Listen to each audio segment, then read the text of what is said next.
Namo Buddhaya. Pemirsa yang berbahagia, kita semua pasti pernah mendengar kata ora et labora, berdoa dan bekerja. Artinya sebelum kita bekerja atau melakukan aktivitas, sebaiknya didahului dengan doa. Saat ini saya berada di Wihara Bakti Pramuka Cibubur, Jakarta Timur. Kita akan berdiskusi mengenai doa secara agama Buddha atau yang lebih dikenal dengan parita. Mari kita sama-sama menemui Romo Pujimin dan Romo Gatot Santoso.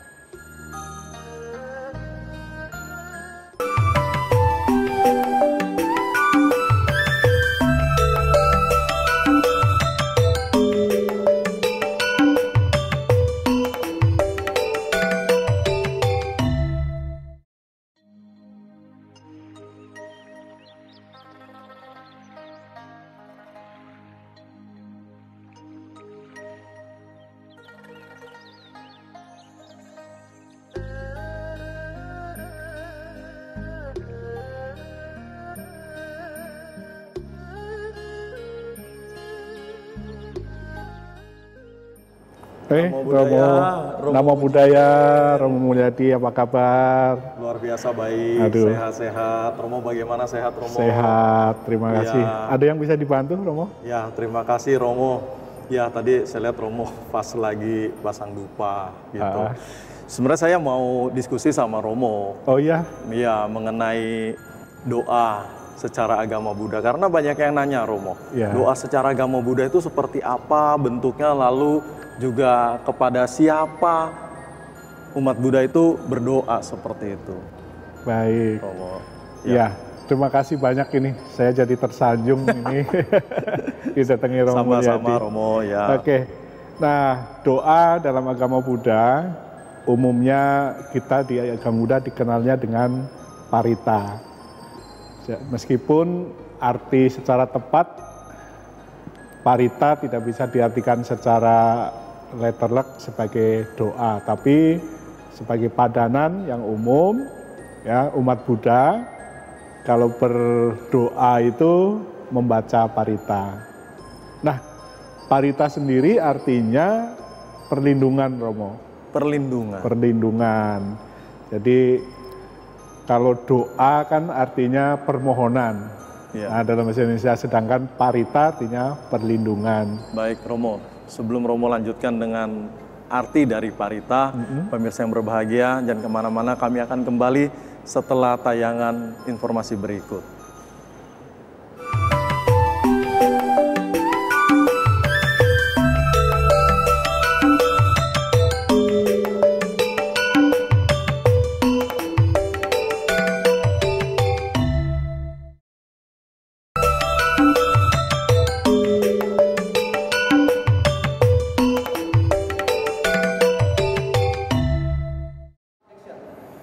Pemirsa yang berbahagia, masih bersama Romo Pujimin dan kita akan diskusi mengenai doa atau parita secara agama Buddha. Romo tadi sudah jelaskan bahwa parita itu artinya adalah perlindungan.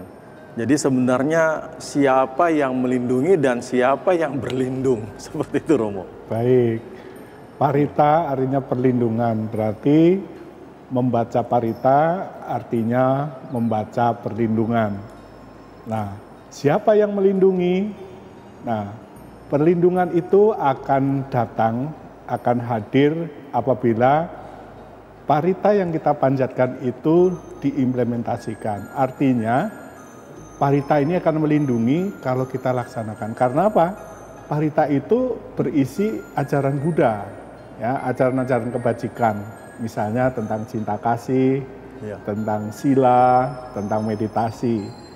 Demikian, jadi kalau kita membaca parita berarti kita mengulang ajaran Buddha, membaca kembali, mengingat kembali, dipraktekkan, dan itu akan melindungi pembacanya. Demikian Romo. Jadi kembali parita melindungi dan ada yang dilindungi seperti itu. Apakah memang harus secara khusus baca parita, harus belajar? Ini kan bahasanya bukan bahasa Indonesia ya Romo ya. Betul. Artinya apakah harus belajar ya?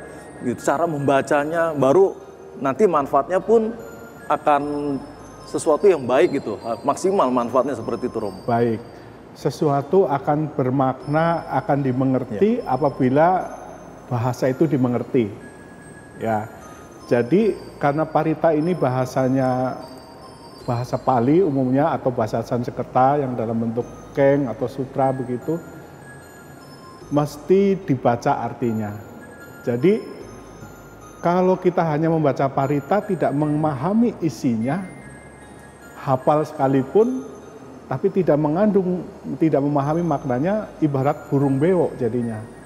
Hafal tapi ya nggak merasakan maknanya, nggak mengerti maksud yang terkandung, pesannya seperti apa, sehingga ya tidak ada manfaatnya, hanya semacam ya tadi burung beo saja, membeo.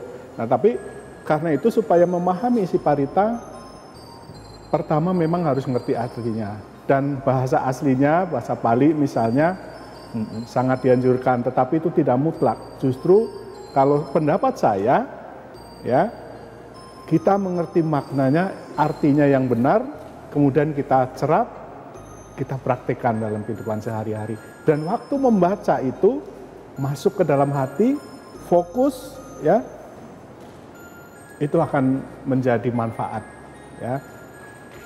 Jadi parita kuncinya ada di dalam memahami isi pesan dari parita itu. Jadi isi harus dan pesan. Kalau kita orang Indonesia, supaya kita gampang mengingatnya, gampang dimengerti, ya membaca parita harus sambil membaca artinya gitu, Romo. Iya, Romo. Lalu sebelum baca parita ini, apakah ada syaratnya terlebih dahulu? Misalnya, mungkin kalau di Muslim kan harus wudhu dulu nih, sebelum sholat harus wudhu, bersih kan semua gitu, seperti itu. Nah di Budi sendiri sebenarnya ada nggak ya seperti itu, harus bersih dulu atau bagaimana gitu? Saya lihat suka ada yang kalau masuk kelenteng ya, saya tidak tahu persis nih, apakah sama? Kalau kelenteng itu mereka harus cuci tangan dulu, kata seperti itu, karena tangan itu kotor sebelum tadi Romo misalnya pegang dupa dan lain-lain, Romo. Ya, tentu saja sebelum membaca parita selayaknya membersihkan diri, entah cuci tangan, ya, membersihkan badan. Tetapi pada hakikatnya membaca parita itu yang penting adalah pikiran. Bagaimana pikiran kita bekerja. Ada 3 hal yang berpengaruh pada pembacaan parita menjadi bermanfaat atau tidak. Yang pertama, ya ada 3 S ya. Pertama adalah S pertama sada atau keyakinan, yakin dalam membacakan parita itu. Yang kedua, sati, nah, fokus, sadar penuh di dalam pembacaan parita. Sada, sati, dan yang paling penting ini adalah S yang ketiga juga, sila. Jadi parita hafal bagaimanapun tanpa didasari oleh sila, kebajikan, tanpa dasar moral yang baik, tidak akan membuat perlindungan yang maksimal. Itu Romo. Jadi membersihkan diri itu layak, tetapi faktor pikiran itu paling penting. Jadi sebenarnya tidak ada salahnya kalau kita juga bersih ya, Romo. Betul. Ya, supaya memang membangun niat kita, supaya fokus juga tadi Romo sampaikan. Betul. Dan yang tidak kalah pentingnya adalah moralitas atau sila ya, supaya parita itu membawa manfaat yang maksimal seperti itu. Nah, Romo sebenarnya kalau baca parita itu apakah harus di wihara? Atau barangkali, mohon maaf Romo, di toilet atau di kamar mandi, di kamar kecil kita dalam kondisi katakan pergi satu tempat, kemudian malam hari perlu ke kamar kecil, kemudian ketakutan, apakah itu juga boleh baca parita di tempat itu, Romo? Ya, selayaknya umumnya memang membaca parita itu di wihara. Tapi kalau kita lihat ya, dalam riwayat hidup Buddha, kita tahu ya, ketika rombongan biku diganggu di satu tempat sedang bermeditasi, beliau disarankan untuk membaca, menguncarkan Karania Metta Sutta. Jadi artinya parita itu dibacakan di mana diperlukan. Tadi pertanyaan, apakah di WC boleh? Saya kira tidak ada salahnya, ya, tapi dalam hati, ya. Mungkin saja di WC itu sedang ketakutan, bisa jadi. Baik Romo, terima kasih Romo Bujimin. Pemirsa yang berbahagia, sebelum kita lanjutkan nanti dengan Romo Gatot Santoso, Kita ikuti terlebih dahulu beberapa tayangan informasi berikut ini. Tetap bersama kami di TVRI Media Pemersatu Bangsa.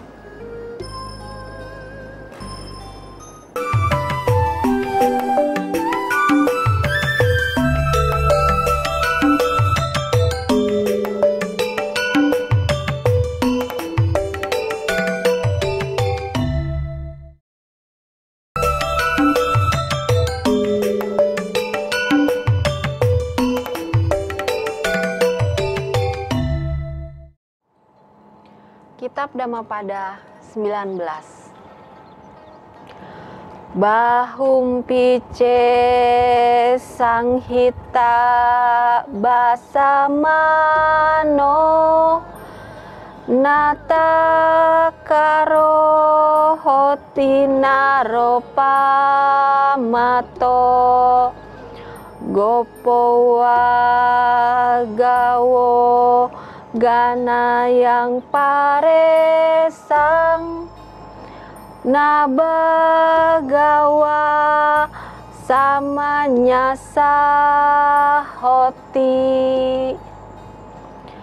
Biarpun seseorang banyak membaca kitab suci, tetapi tidak berbuat sesuai dengan ajaran, maka orang yang lengah itu sama seperti gembala sapi yang menghitung sapi milik orang lain.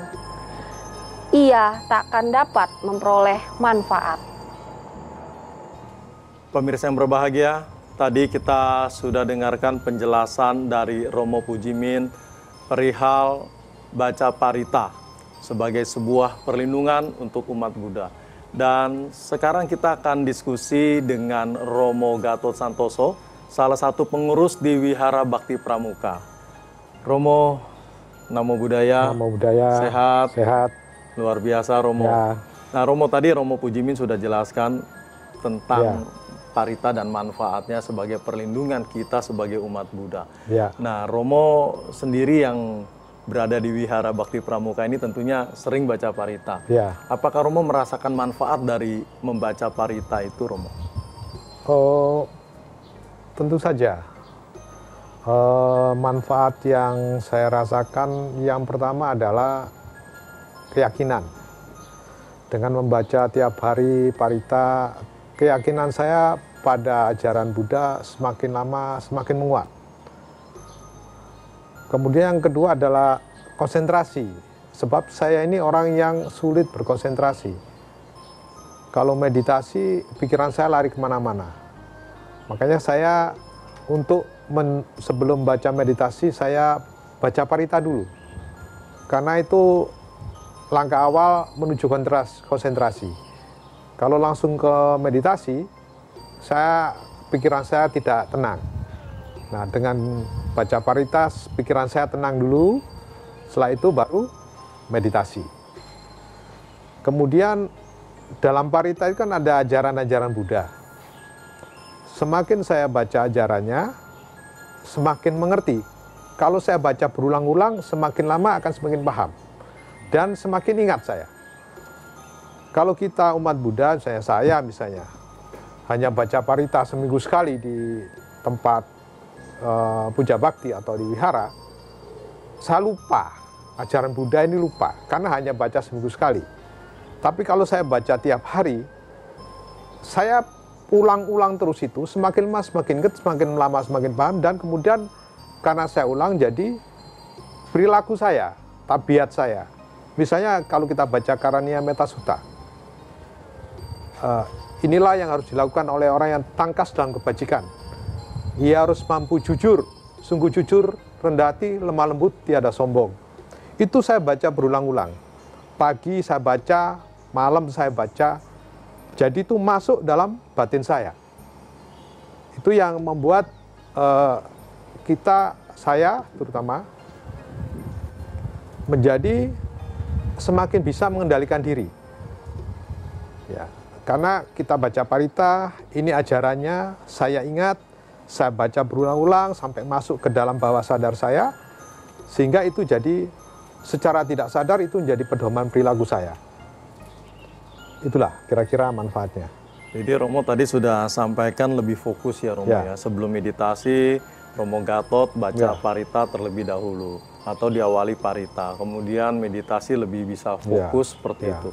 Kemudian Romo juga merasakan manfaat yang lain adalah bahwa lebih mampu mengendalikan diri seperti itu ya. Betul. Termasuk emosi Romo. Betul. Seperti itu. Nah, menurut Romo sendiri sebenarnya ya, seorang praktisi yang membaca parita, katakan seperti itu.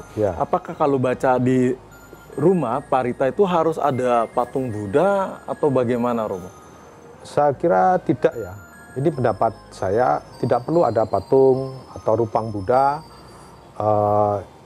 Kita karena baca parita tidak harus di hadapan rupang. Kita baca parita kan membaca ajaran Buddha dimanapun bisa. Saya pun membaca parita ketika waktu kosong, misalnya tidak ada sesuatu yang dikerjain daripada pikiran saya melayang ke sana kemari, tidak jelas. Lebih baik saya baca parita. Jadi tidak perlu ada rupang Buddha, terus kemudian saya cari-cari rupang, di mana ada rupang ya, supaya saya baca parita, itu tidak perlu. Ya. Seperti itu. Nah Romo, kemudian Romo, ada lagi pertanyaan yang biasa ditanyakan oleh umat Buddha, bahwa kalau ada yang sakit, bisa sembuh dengan baca parita. Apa mungkin Romo? Itu tergantung kualitas yang membaca parita. Kualitas dalam arti orang itu apakah menjalani kehidupan suci atau tidak. Kalau dia melaksanakan Pancasila, tidak membunuh, tidak berbohong, tidak melakukan perbuatan susila, tidak mencuri, tidak minuman keras, kemudian menjalani kehidupan suci, kualitas moralnya sangat tinggi, parita yang dia baca punya kekuatan. Tapi kalau saya kadang-kadang juga bunuh, ya kadang nyamuk saya bunuh, terus kadang-kadang bohong, kadang-kadang nyolong juga kalau nggak ada yang tahu kan gitu. Nah ini tidak memenuhi syarat. Kekuatan dari moralnya tidak memenuhi syarat supaya paritanya itu punya kekuatan untuk menyembuhkan orang. Gitu. Jadi sebenarnya membuat dia sembuh adalah kekuatan moral yang membaca parita ini. Kalau moralnya baik, hidupnya suci, apapun yang dibaca, apapun tujuannya dari bacaan itu bisa menjadi kenyataan. Terima kasih banyak Romo Gatot sama-sama untuk penjelasannya. Pemirsa yang berbahagia, jangan kemana-mana, tetap bersama kami di Spirit Kehidupan Mimbar Agama Buddha bersama TVRI Media Pemersatu Bangsa.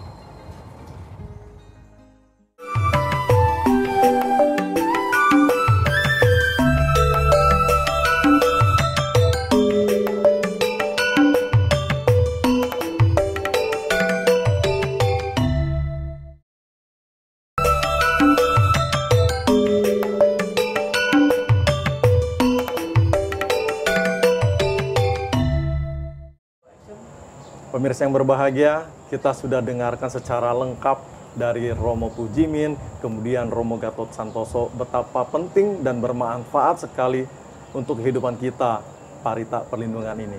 Baik Romo Pujimin dan Romo Gatot, sebenarnya kita mau bahas lebih luas lagi tentang manfaat dari membaca parita, tetapi mengingat waktu yang begitu singkat, jadi terbatas nih Romo. Nah, sebelum kita tutup, Romo Pujimin barangkali ada yang ingin disampaikan kepada seluruh pemirsa di Nusantara mengenai baca parita. Baik, kita semuanya memerlukan perlindungan. Kita semuanya membutuhkan perlindungan. Karena dengan perlindungan kita merasa aman, dengan perlindungan kita mendapat keselamatan. Karena itu membaca parita wajib hukumnya bagi umat Buddha. Ya, membaca perlindungan tiap hari minimal 2 kali, pagi dan sore sebelum tidur. Ya, kalau pagi setelah bangun tidur, kalau sore sebelum tidur. Selamat melaksanakan pembacaan parita. Kemudian dari Romo Gatot silakan. Saya mengajak para berumah tangga untuk mulai mengajak anak-anak mereka membaca parita.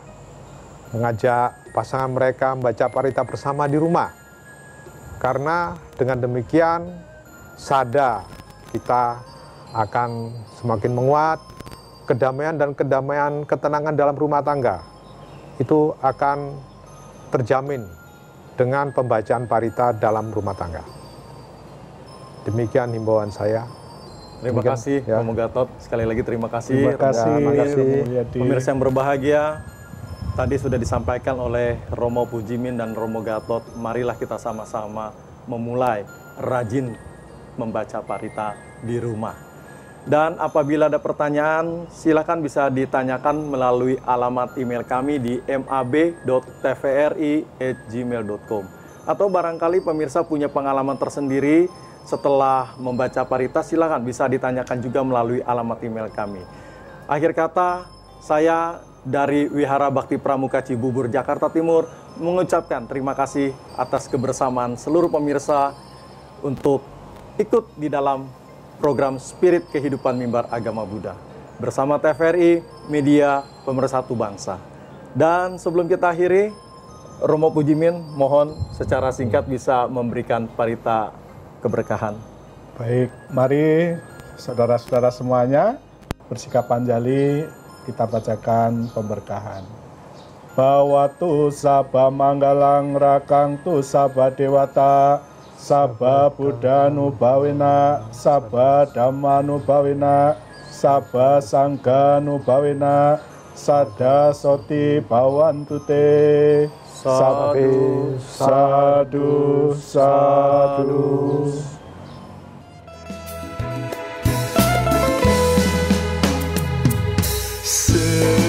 Semesta alam terpana buaian jasa dan nuansa kebajikan bersatu dalam damai.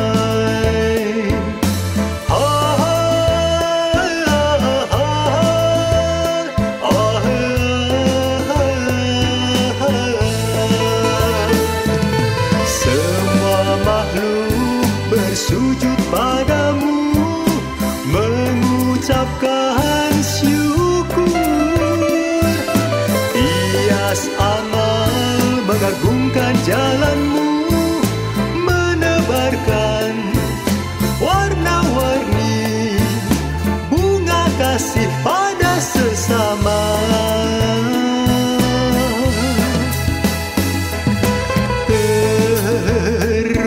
Terpujilah Yang Esa, Yang Maha Suci dan Maha Sempurna. Terpujilah Yang Esa, Yang Maha Suci dan Maha Sempurna.